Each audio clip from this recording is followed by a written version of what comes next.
The traditional Torah portions for Rosh Hashanah speak directly to human pain and distress. Moments ago, we read Genesis 21, which tells the story of the birth of Isaac, a happy moment, which then rapidly devolves into family divisiveness and near tragedy. Sarah casts out her handmaiden Hagar with her son Ishmael, Abraham's firstborn. While Ishmael nearly dies of thirst, Hagar sits down to weep and wail, but then a well appears out of nowhere. The best-known Torah reading for Rosh Hashanah, which we are not using this year, tells the story of the Akedah, the binding of Isaac.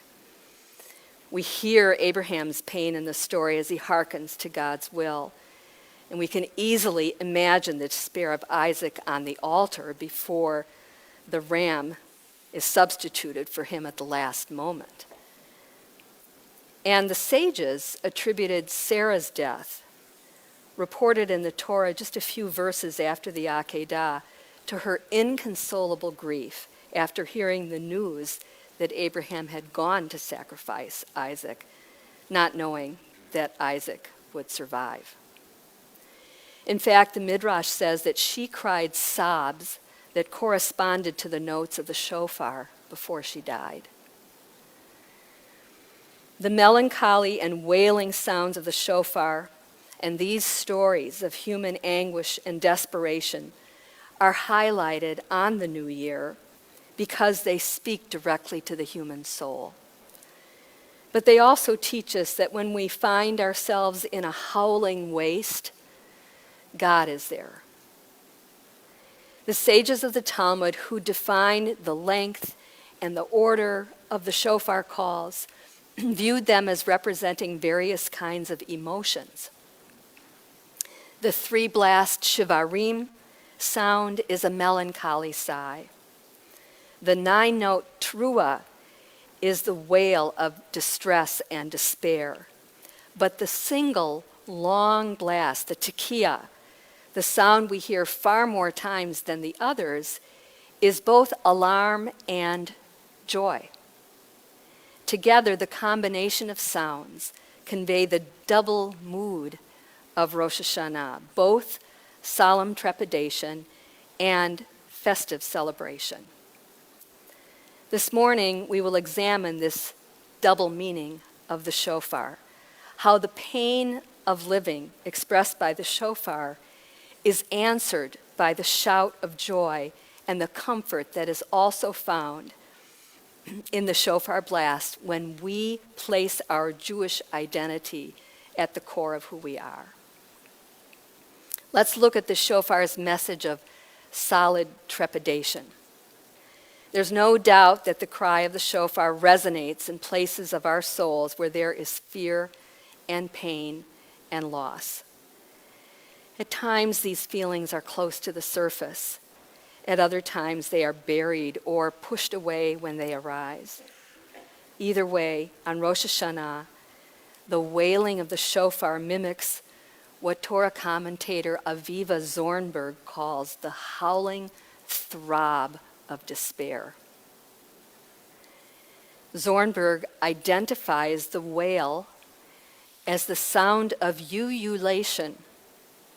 In many cultures in the Middle East, Central and South Asia, and Africa, the sound of women ululating in grief or pain is a common phenomenon.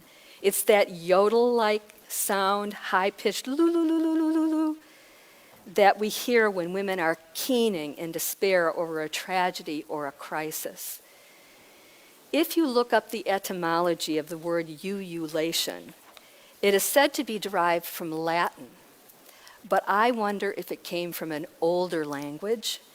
The Hebrew root for howl or wail is yud lamed lamed, yalal, an onomatopoeia for the sound of human wailing. That primal yalal is imitated in the ancient, eerie call of the shofar. You know, there are so many sources of pain in our lives today. Too many. Some of us constantly feel as if we are living in a howling waste.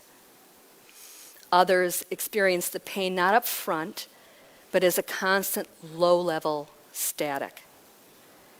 Such pain can come in many forms, such as health issues, both physical and mental, divorce, concerns about making ends meet, housing insecurity, employment uncertainty, family or relationship issues, loneliness, a struggle with addiction, or losses of various kinds, such as the death of a dear one, or of mental acuity, or of physical stamina and strength. Whatever the source, our personal suffering is real. And let's not minimize the pain of living in a frightening world where the climate is becoming more extreme and out of control every year, and every week seems to bring a new natural disaster causing untold death and destruction. Where gun violence is an everyday occurrence in places we never thought possible, where hate is rampant and increasingly out in the open, including, of course, anti-Semitism, where the fundamental values of democracy and civics are under attack. Opinions are shared with venom, while those who disagree are belittled or threatened. To say that civility has been lost in the public sphere seems too timid a statement. These societal woes, too, are agonizing and demoralizing, causing many of us to lose hope for the future. Because we cannot escape any of this, perhaps it's more natural to hear the call of the shofar as the wail of solemn trepidation. But it is intended to be internalized also as the joyful shout of uplifting celebration. If we make our personal struggles, societal trauma, and the political landscape the center of our world, our lives can easily devolve into more pain. But if we can place what Jewish tradition has to offer as our top priority, transforming our Jewish identity into what Rabbi Yehuda Kurtzer calls our thickest identity, we can find more joy and more peace in life. And we have many identities: gender identities, age group identities, national and political spectrum identities, even team allegiance identities. What would it look like to make Judaism our most substantial or our thickest identity? An identity that's heftier than all of our other identities, that warms us like a deeply piled winter jacket or quilt, or that protects us like a suit of armor, or holds us up like a strongly woven chair or hammock. Shabbat and festival observances are key entry points for building a strong Jewish identity. These days grant us time off from the troubles of the world every week and in every season. They even give us release from trying to fix what's broken. Shabbat and the holidays enable us to have the kind of rest, menucha, that allows us to fully renew ourselves. It gives us the opportunity to appreciate what we have and to reject, at least momentarily, the desire to acquire more. For a day, we are encouraged to find oneg, joy, to take the time to really enjoy the things and the people we love most. We also have the chance to seek out Kiddushah, to know wonder and to experience the sacred.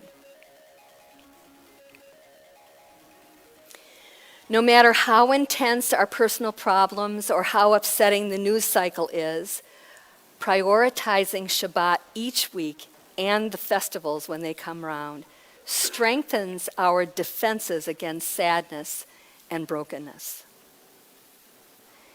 Judaism also prioritizes the study of our sacred texts. It provides a rich tapestry of texts that address life's great questions. We have the privilege to contemplate alone or to discuss in community and know that wherever we land on a topic, it's okay.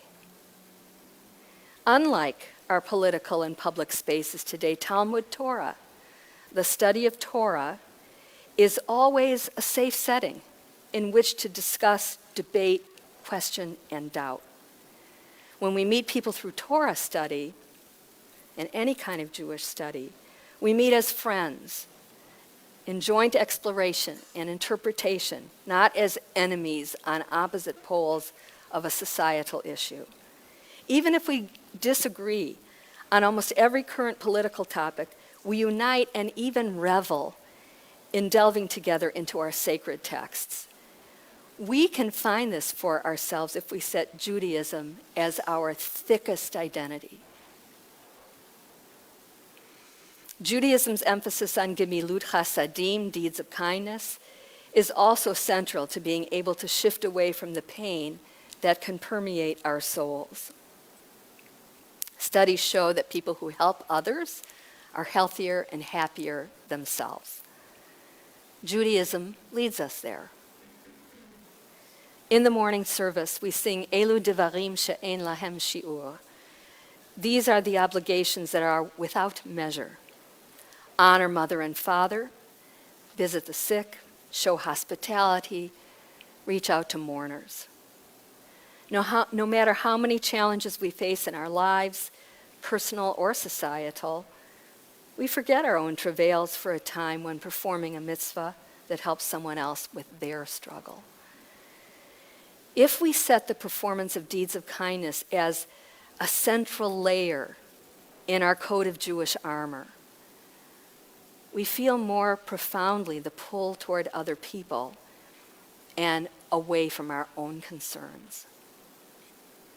Finally, Judaism encourages us to pray in community. This brings us peace and tranquility, time to reflect on the most important values and the highest aspirations of humankind, and can bring us to a sense of the divine presence. It also provides a feeling of being held by a caring community. A regular prayer practice helps us to know the meaning of that meditation in the prayer book. Prayer can water an arid soul. If we make Judaism our strongest identity and place communal prayer as one of its layers, we will be able to experience this regularly. How tragic that Sarah died before she learned of her son's survival on Mount Moriah. But Abraham and his two sons and Hagar lived to see reversals of fortune. In these stories, tragedy is averted in the end by God's intervention. Hearing the shofar on the new year gives us the opportunity to open a door to the sustaining reassurance of God's presence in our lives, which may release us from the pain and despair within us. In our case, we find God's presence not in a miraculous well or ram, but in the practice of Judaism itself. Judaism is an antidote to the yalal, the howling throb of despair that can overtake our lives. The shofar calls may indeed point to our suffering, but they simultaneously urge us to find the shout of joy. They move us to enter the double mood of Rosh Hashanah, both solemn trepidation and festive celebration that we discover through our Jewish heritage. As the shofar shouts and ululates this morning, I pray that each of us might find a way to place Judaism at the core of our being in the coming year. As we proclaim when we return the Torah to the ark, God has given us a lekach tov, a good inheritance. Its ways are ways of pleasantness, and all its paths are peace. Let us elevate the lekach tov in our lives and cherish it.